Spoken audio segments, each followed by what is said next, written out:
सोचें, सिर्फ एक लफ्ज की वजह से 5 साल कानूनी जंग। आइए जानते हैं ये कहानी।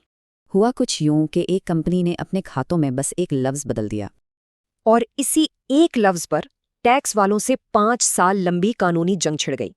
आज इसी केस की बात करते हैं कि आखिर ये सारा मामला था क्या। असल झगड़ा टैक्स के 2 निज़ामों का था, नॉर्मल टैक्स रजीम और प्रिजम्पटिव टैक्स रजीम। यानी पीटीआर में आमदनी पर एक फिक्स टैक्स कटता है और बस बात खत्म। जबकि नॉर्मल टैक्स यानी एनटीआर में आप खर्चे निकालकर सिर्फ मुनाफा पर टैक्स देते हैं। पहले देखते हैं कि टैक्स डिपार्टमेंट का क्या कहना था, यानी कमीशन वाली बात।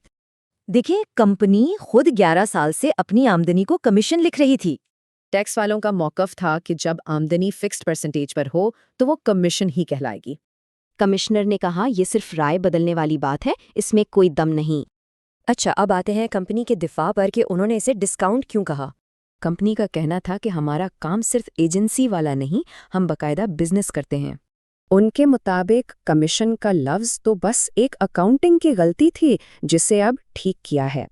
और कानून भी अलग अलग कामों के लिए टैक्स की शरहें अलग अलग बताता है। और सबसे अहम बात, उनकी अदायगी पर सोर्स पर कोई टैक्स कटा ही नहीं था। तो फिर दोनों तरफ की दलीलें सुनने के बाद ट्रिब्यूनल ने क्या फैसला दिया? ट्रिब्यूनल ने 4 अहम बातें देखीं, कारोबार की असल नौयत, कानून का इरादा और टैक्स कटौती। और फैसला आया कंपनी के हक में कि उनकी आमदनी नॉर्मल टैक्स निज़ाम में ही आएगी। फैसले के मुताबिक ये लेन देन एनटीआर का है, पीटीआर का नहीं। इस तरह पुरानी असेसमेंट्स बहाल हो गईं। तो इस पूरी कहानी का सबक क्या है?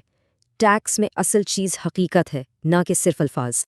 मगर सोचने की बात यह है कि आखिर कब तक एक गलती सिर्फ गलती रहती है।